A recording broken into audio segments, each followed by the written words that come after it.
اس بات پر ہمارا پختہ یقین اور ایمان ہے کہ یہ دنیا، یہ کائنات، تمام جن و انس، چرند پرند، سورج چاند ستارے، غرض کائنات کی ہر چیز خود سے وجود میں نہیں آ گئی، بلکہ ان سب کو پیدا کرنے والی ایک عظیم خدا کی ذات ہے جو تمام جہانوں کا رب ہے۔ لیکن سوال یہ ہے کہ اگر خدا نے ہر چیز کو پیدا کیا ہے تو خدا خود وجود میں کیسے آیا؟ اللہ تعالیٰ کی ذات مبارکہ پر غور و فکر انسانی عقل کے لیے سب سے بڑا چیلنج اور سب سے عظیم نعمت بھی ہے۔ ہمارا ذہن جو ہر چیز کو حادث یعنی وجود میں آنے والی اور محدود کے دائروں میں دیکھنے کا عادی ہے، جب خالق کائنات کے بارے میں سوچتا ہے تو وہ اپنی انہی محدود حدود میں بند کر ایک ایسا سوال پوچھ بیٹھتا ہے، اگر ہر چیز کو کسی نے بنایا ہے تو پھر خدا کو کس نے بنایا؟ یہ سوال اپنی جگہ فطری ہے، مگر یہ ایک بنیادی غلطی پر کھڑا کیا گیا ہے۔ یہ سوال اس اصول کو سمجھنے میں کمی کی وجہ سے پیدا ہوتا ہے جو ہمیں خود قرآن سکھاتا ہے۔ حقیقت یہ ہے کہ یہ سوال صرف ان چیزوں پر لاگو ہوتا ہے جو فانی ہیں، جو محدود ہیں، اللہ تعالیٰ پر نہیں۔ ہمارا عقیدہ یہ ہے کہ ہر وہ چیز جو وجود میں آتی ہے اس کا کوئی نہ کوئی خالق ضرور ہوتا ہے۔ یہ کائنات، اس کا ہر ذرہ، ہماری زندگیاں سب کے سب وجود میں آئے ہیں، اس لیے ان سب کا ایک خالق ہے۔ قرآن مجید ہمیں سکھاتا ہے، هو الاول والآخر والظاہر والباطن وهو علی کل شیء علیم۔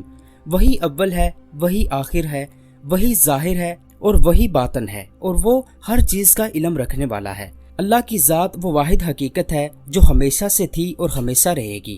وہ الصمد ہے، یعنی تمام کائنات اس کی محتاج ہے، اسے کسی کی ضرورت نہیں، سب کو اس کی ضرورت ہے۔ وہ القدیم ہے، یعنی اس کی کوئی شروعات نہیں۔ فلسفے کی زبان میں اللہ تعالیٰ کو واجب الوجود کہا جاتا ہے، یعنی اس کا ہونا لازمی ہے۔ اگر اللہ نہ ہوتا تو کچھ بھی نہ ہوتا۔ باقی سب چیزیں ممکن الوجود ہیں، یعنی ہو بھی سکتی ہیں اور نہ بھی، لیکن جب وجود میں آتی ہیں تو اللہ کے پیدا کرنے سے ہی آتی ہیں۔ اب سوچئے، سورج نکلنے سے پہلے روشنی کہاں ہوتی ہے؟ سمندر کے بغیر لہر کہاں سے آ سکتی ہے؟ آگ کے بغیر شعلہ کیسے ہو سکتا ہے؟ اسی طرح مخلوق کے بغیر خالق کا تصور بھی نہیں، اور خالق کے بغیر مخلوق کا وجود ناممکن ہے۔ اللہ ہی وہ ذات ہے جو ہر چیز کی بنیاد ہے، مگر خود کسی بنیاد کا محتاج نہیں۔ ایک مختصر سی مثال، ہم ایک روشنی کے بلب کو دیکھتے ہیں، وہ روشنی دیتا ہے، مگر اس روشنی کی ایک حد ہے، ایک وقت پر وہ بجھ جاتا ہے۔ ہم پوچھ سکتے ہیں کہ اس بلب کو کس نے بنایا؟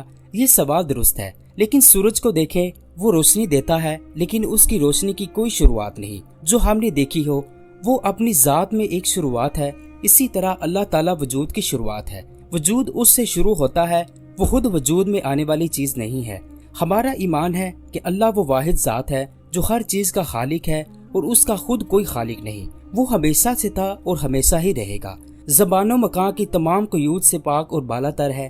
یہی وہ پختہ یقین ہے جو ہمارے دل میں اللہ تعالیٰ کی عظمت، اس کی بڑائی اور اس کے لا شریک ہونے کا اعتماد پیدا کرتا ہے۔ ہم ایک ایسے خالق کے بندے ہیں جو ہر کمزوری سے پاک ہے۔ اس پر ایمان ہی وہ ٹھوس بنیاد ہے جو ہمارے وجود کو، ہمارے دلوں کو سکون عطا کرتی ہے۔ اللہ سے دعا ہے کہ اللہ ہمارے دلوں کو اپنی ذات پر یقین کے نور سے منور فرمائے اور ہمیں سچے دل سے اس کی عبادت کی توفیق عطا فرمائے۔